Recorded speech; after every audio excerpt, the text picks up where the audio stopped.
This is Dominique Wilkins. Hey, this is Sean Kemp. This is Gary Payton. Hey, this is Pau Gasol. NBA fans, what's up? This is Vince Carter here. Hey, what's up? This is Matt Barnes. If you're an old school NBA fan like I am, make sure you check out the Basketball Time Machine with my man Sean David. Hey guys, what's good? Welcome back to the Basketball Time Machine, your weekly dose of old school NBA basketball. In today's episode, we're going to take a look at the 1992 Dream Team, the original Dream Team in Barcelona. And yeah, I will have NBA legends talking about their experiences on the team, stories behind the scene information, and also how good the team actually was, at least in the opinions of other players. Before we start though, please leave a like, subscribe to the channel, and I would say, let's dive right into it.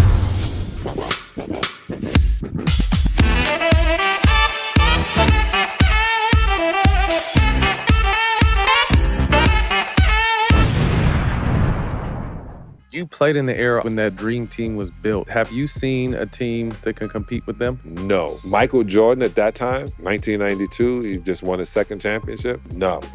He was a crazy human being. Charles Barkley at that time, real. He led the team in scoring. John Stockton. Larry Bird having a bad back is one thing. Having Magic and Larry on a squad just negates anything you're ever going to bring. I don't think we knew we were going to be playing against them. The day before, we were practicing, trying to show them what the international teams would do, how they would play. I thought it would be like a controlled scrimmage, or maybe we're on offense, they're on defense in the half court. When we arrived, they were like, let's go, let's play. Roy Williams was the coach. He was at Kansas at the time. And so I remember he was like, you 5-star, Grant, you got George. And I'm like, oh, shit. Like, I'm just like, you know, I got who? But man, we went out there, and I think they almost came at it like an all-star game. You don't want to step on anybody.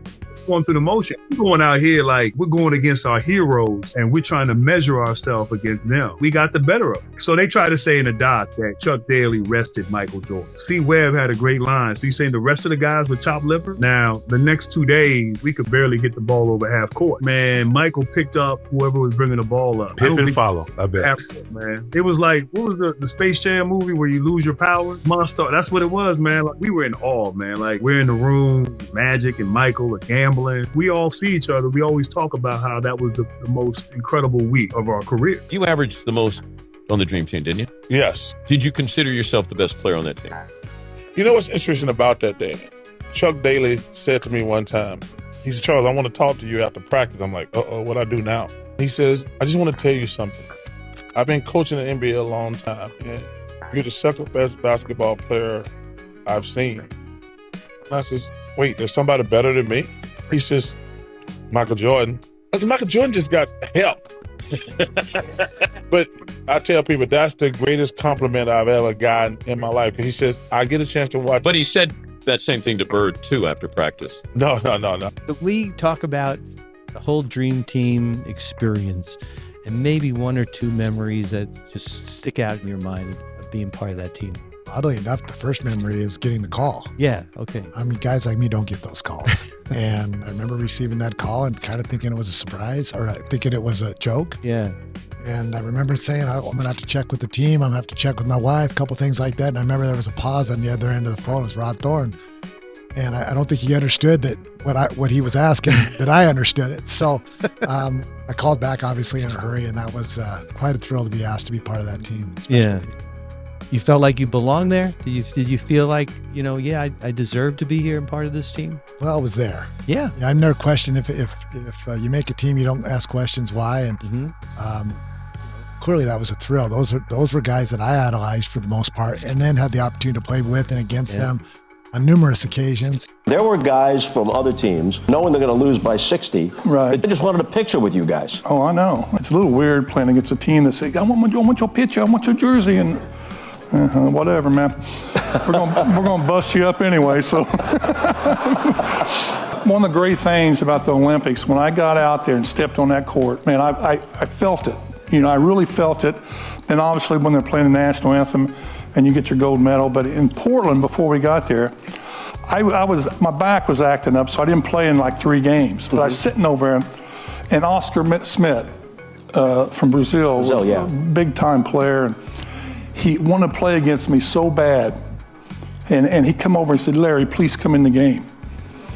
Okay. I said, I'm gonna hit a jumper on you. And sure enough, Magic heard me.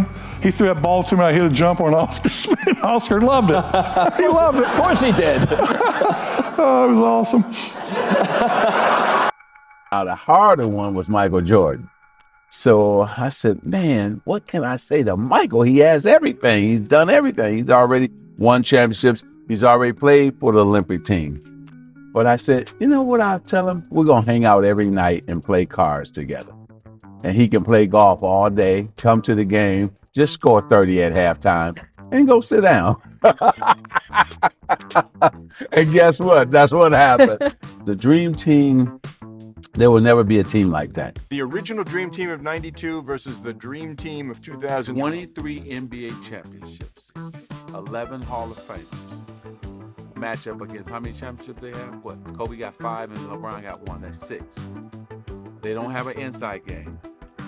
Patrick, David Robinson, Charles Barkley, and Karl Malone would dominate. Then you can't stop Michael Jr. Their whole thing was built on threes. Once we take that away, just like Spain, close game, because they had the inside game. So if Gasol could dominate them, and he's great, our guys were really going to dominate, right? I mean, it's just that way. I love them. They were exciting. They probably had more athletes than we had. They were not as exciting as you guys. Oh, no. We won by an average of 42, 44 points a game. They won by, 20-something. I mean, they good. Kobe's great. LeBron, super. But they in 92. No. And, you know, it was a lot of fun, you know.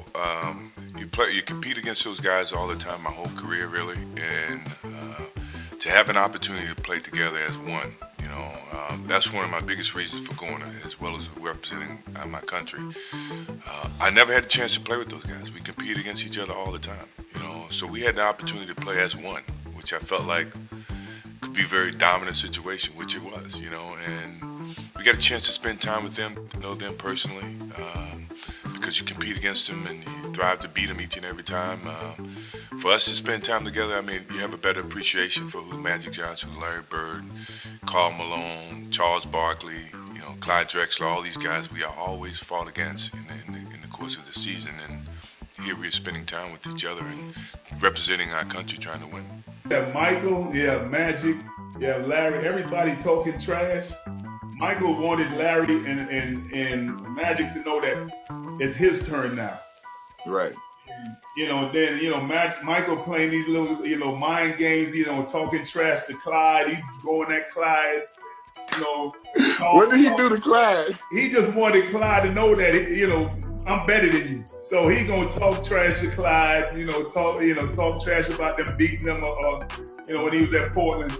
And of course, myself and David, we wanted to show that we were great as well. So we battling each other. Charles going against Karl, you know, Magic and Michael, Scotty going against, you know, Magic. All of us had to, you know, to step back and let Michael and the rest of those guys shine. But you look at that team, we're all alphas. We're all great. We're great, and we all knew that we were great. Had back problems. It just gets to the point where you just couldn't play. I mean, you couldn't think, couldn't move, couldn't run. You know, if you can't feel your feet, it's hard to run. Larry was on the fence because of his back, so I said, man, LB, you gotta play, man. You gotta play. This is our last chance to be together. He said, Magic, my back is hurting. I said, Larry, you don't have to play 30 minutes a game. You can just play 10 minutes a game. He said, all right, I'll play. I said, all I want to do is come down and do a no-look pass to you, and you shoot a three-pointer. We both gonna be very happy. My Magic that time, making the defensive rotation, forcing him to put it on the floor. Bird for 3. Yes! His third from down. I went to the Redeem Team camp. It was Kobe. It was everybody. I was like, this is amazing. Just the talent. And then the shooting contest afterwards, the one-on-one games, like. People ask me all the time about, comparing the two dream teams that I was on and future dream team. They'll never match the first one ever. I've never been around 12 guys that got it to that degree. I mean, you didn't have to even have an offense. So, and I don't want to just start name dropping, but let's say player X flashes to the ball. I mean, everybody's a good player. So before he gets to the spot that he needs to get, the ball's in his hands. His head's already snapped around. Two guys are cutting appropriately. Everybody kind of knew instinctively where to be no matter what happened on the court. Let's say I'm the inner guy. I just watched it play out. I went, my goodness, I've never seen anything like this that's awesome. anywhere. And it was constant. Yeah. It was constant on defense. It was unbelievable. If you had to pick between the 92 Dream Team and the 08 team, who do you think would win that? How do you think that would go about in their primes? Listen, nobody gonna beat the 92 Dream Team, but that's not because I'm on it. We had the two best power forwards, me and Karl Malone. We had the two best centers, David Robinson, Patrick Ewing. We had Larry Bird and Magic Johnson. We had Michael Jordan, Chris Mullin. We had no weaknesses. Like I tell people, I'm not sure which guy you want to play against. That was our biggest advantage. Let me tell you something. Those practices we had were the most intense thing I've ever experienced in my life. For 2 hours every day, we were trying to kill each other to prove. Everybody was trying to prove who were the best at their position.